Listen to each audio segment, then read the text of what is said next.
Hi, I'm Ann Tudor, and this is episode 2 of my video podcast. Thank you for all of you that watched my first podcast episode. It's a little rough. I'm hoping to get better. And as you'll notice, today I'm in my studio. I am not in my office. So this is where I actually work. I am a lampwork glass artist, which means I work with rods of colored glass, like these. And here is my selection, and a torch. So today I thought I would do an actual demonstration of how I make things. Majority of my items, I've been doing this for several years, and my things have evolved over the years. I started out making beads and lots of jewelry, and now I make glass stitch markers because I'm a big knitter. I won't have any knitting today, but you can see what I'm working on my Instagram feed, which is Ann Tudor LLC. But here are some of my stitch markers. These are my most popular. They're my sheep. They're the first ones I did.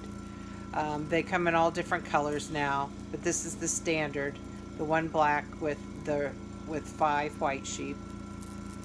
And then I have, since Valentine's Day is coming up, I have all sorts of hearts, and these are the rainbow hearts. So today I thought I would do a little demonstration so you can see how I melt the glass and how I manipulate it and what exactly goes into these items. Valentine's Day is on its way, and I make a lot of hearts during that time, so I'm going to make one of these. There is a glass bail right here, and that's where the chain goes through. So I do a lot of different colors of these, and for Valentine's Day I do a lot of these swirly hearts. So let's get started. If you can hear in the background a motor running, that is my oxygen concentrator. So my torch, I'm going to move this down a little bit. There you go. So this is my torch. It is a gas propane mixed torch. So the noise you hear, which is underneath this table, is an oxygen concentrator. It was for medical oxygen use, and once they cannot use it for medical purposes anymore, they revamp it for us for our lamp workers, such as myself. And so I don't have to have an oxygen tank. I have to wear these glasses when I work, so my eyes don't get damaged. So let's get started. So first of all, this might spark up quite a bit, but what you see is a little more orange than what I see. See the difference looking through there? It's not really so much here, but when I heat up a rod, let me grab one of them, and it starts getting orange. Whoops, let me see if you guys can see what I see.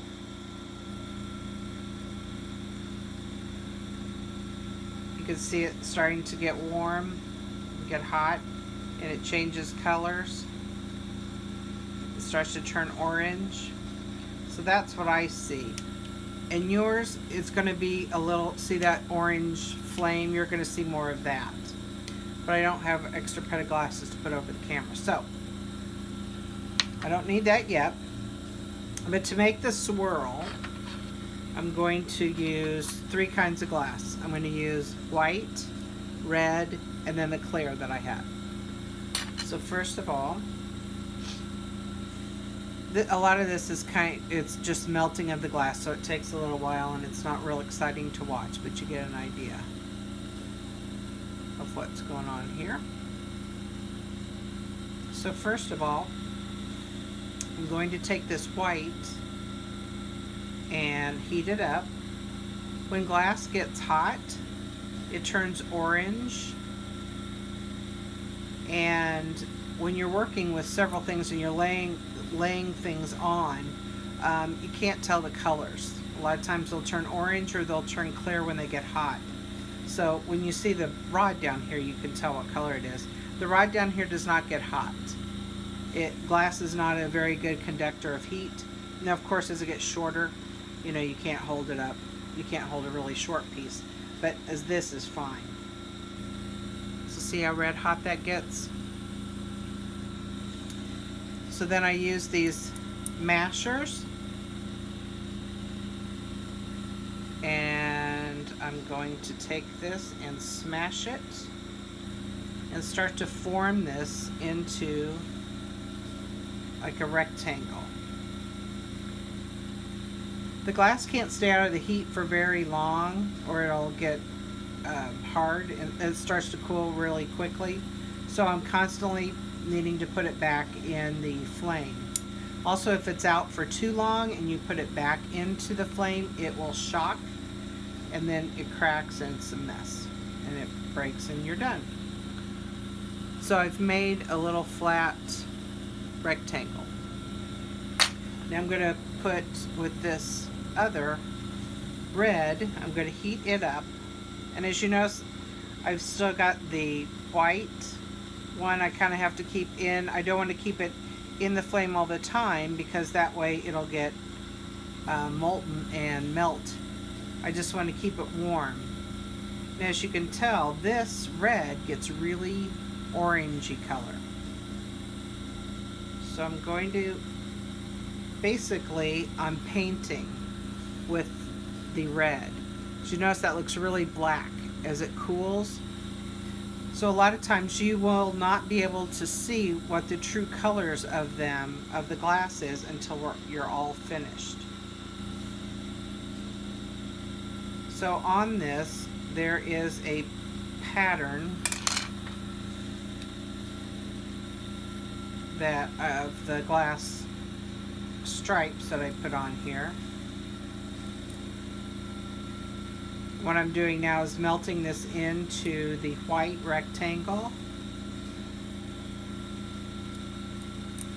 So on one side I put a stripe, and on the other side I've put 3 stripes horizontally. Now I'm going to take the red and I'm going to go all around the outside.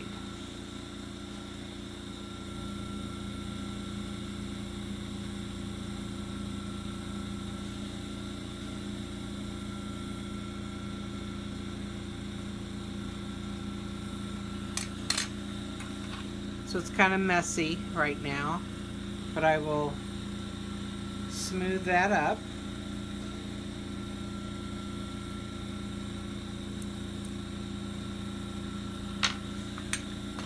Most of the tool, this is my very favorite tool. It's an X-Acto knife. I don't use a whole lot of fancy things. The X-Acto knife, and I have a pair of needle nose pliers and hemostats. Those are my big things, and they're not even glass tools, so to speak. These are specially for glass.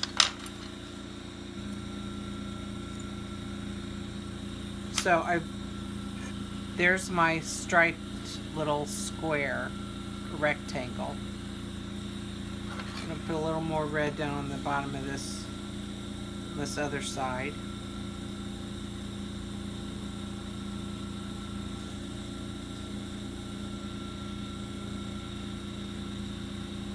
When I do this, it's like painting with glass or drawing with glass.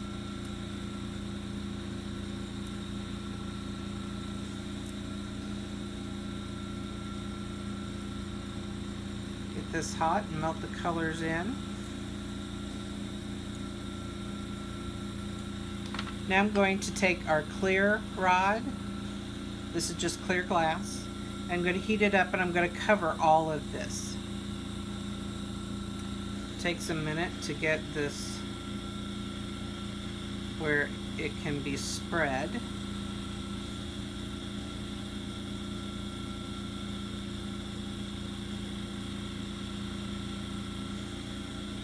But I glob it on and see where it's really bright red?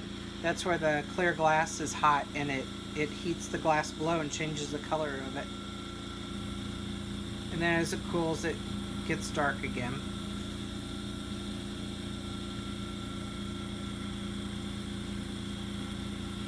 So this will take a minute, and I will put glass over all of this.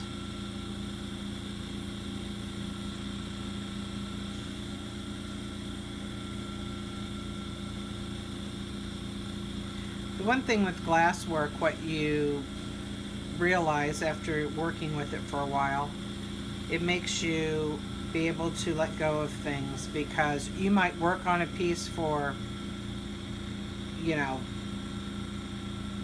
some large things I've worked for an hour on in the flame, and it'll break and you're done. You just throw it away because it probably can't be fixed. My husband thinks it's really cool when you see the end of that glass, how it's glowing. It's like fiber optic cable, it looks like, or yeah, fiber optics. So this is just globbing glass around. And hang on, I'm almost done.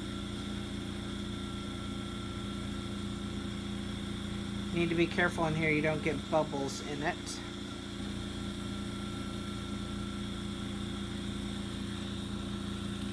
So it's just a blob right now.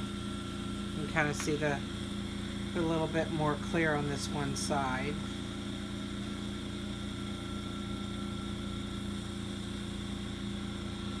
Now I'm going to heat the whole thing up.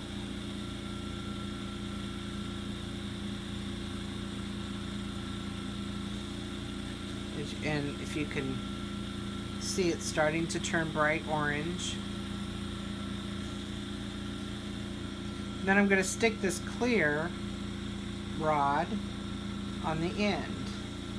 So it's in between my white one and my clear one. And what happens now, I hope you will be able to see this, is once this gets really hot and molten in the middle, I start to twist it. And I'm twisting both the clear and the white.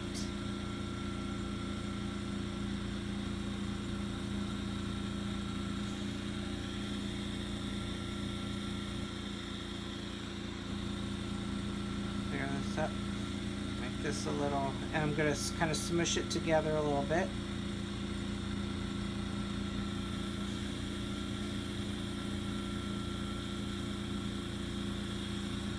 So can you see the swirls in it as it's starting to cool? You can kind of see the swirls. So now I'm going to take this, I'm going to turn it over. I'm going to switch sides, and I'm going to take this white piece off. And to do that, I've got to heat it up. I can pull it out.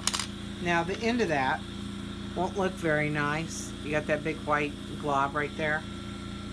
So I'm heating up this whole piece, the end of it. I'm not going down here, just this top end, because this is going to be the top of my heart. And I'm going to grab it and I'm going to twist it.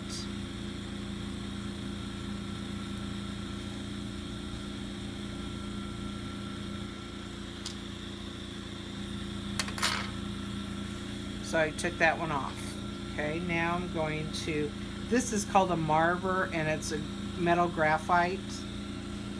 It doesn't conduct heat very well, so I can put this on and hold it. It's not gonna, as long as I don't put my hand on the glass itself, it's fine.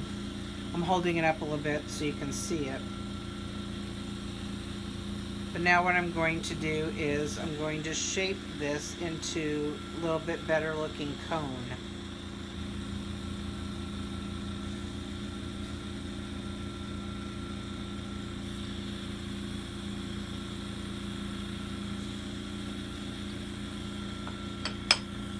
So there is the cone shape. There we go. You can see the stripes in it. start to see the white and the red.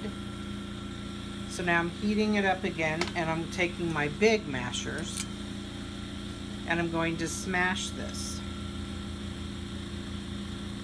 so I can make it into a heart shape.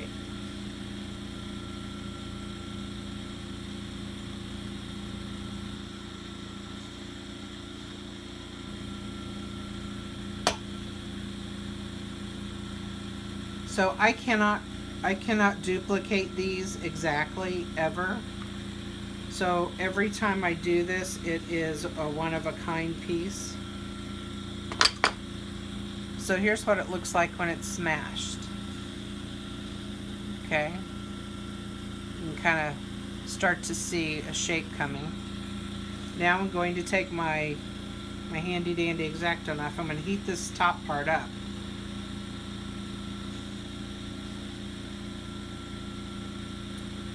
And so I can make the top of the heart, cut in the top of the heart.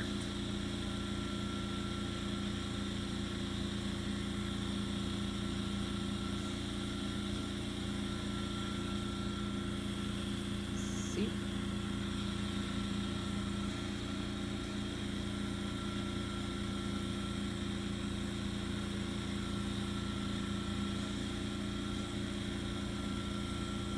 Kind of playing with this a little bit, make sure it's in there, as deep cut in there. So there is the basic top part of the heart. Now you don't want it to just end right there and not be long and pretty. So I'm going to heat this up again, and this is the kind of the fun part, I think, where you can really see how it's going to drip down and fill out. You can see it starting to flop, drooping from one side to the other, and once it starts doing that, then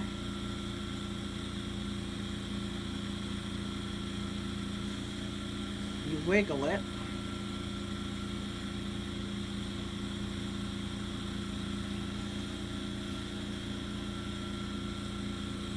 And that's what makes the heart shape.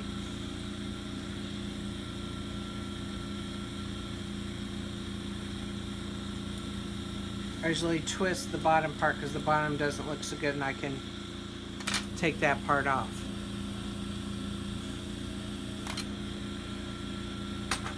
So now to get this off of here, I need to put make it so it will work as a necklace. I need to put a bail on it. So I'm using the clear again. I'm going to go back here and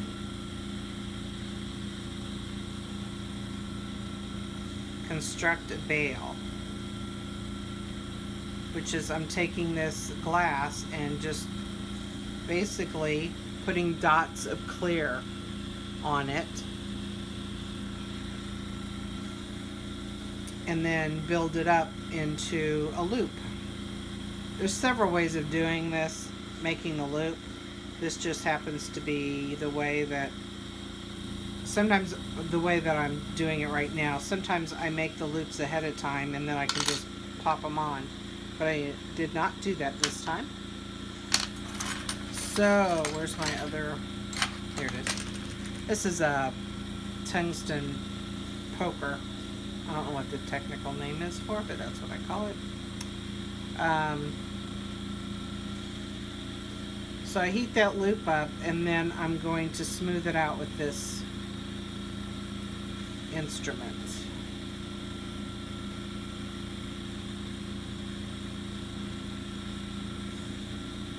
I worked in the dental field for a long time, so I tend to call things instruments instead of tools, just because that's what we called them.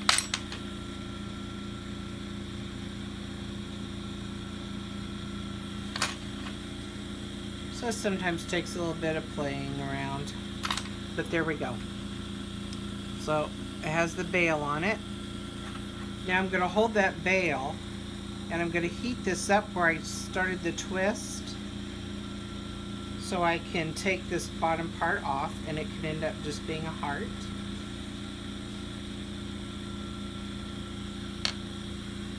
Separate that out. Heat this up again.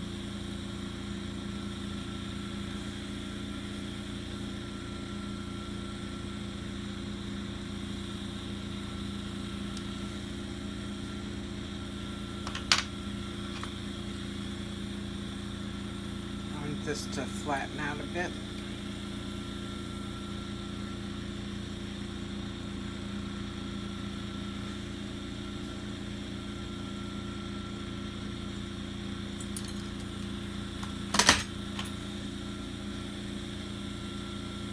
Now just comes the fine little details of the bottom here, making it a point. There's several different ways of doing it. I don't like them really pointy. They tend to break that way, and also it's not very comfortable if it sticks you.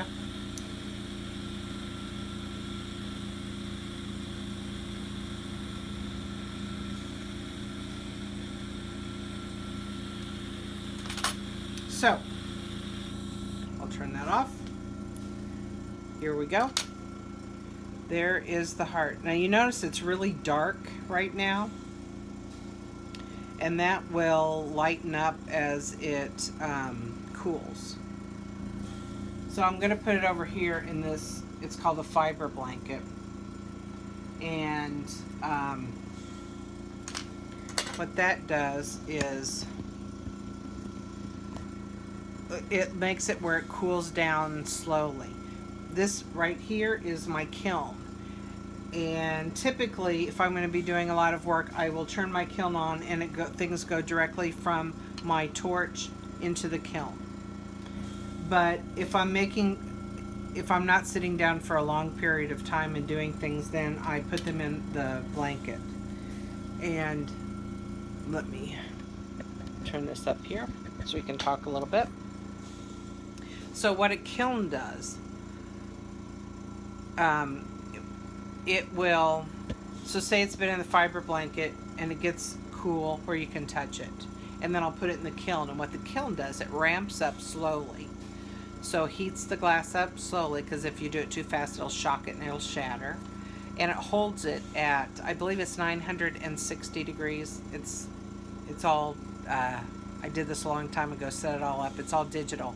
And it holds it there for a certain amount of time and then slowly ramps down. So it'll go down to like 600 and some degrees and hold it for a certain amount of time, then go down to 300, hold it, and then go down to where it's room temperature and you can pull it out. What that does is it makes the glass more durable, and so it doesn't break as much, and it makes it stronger. So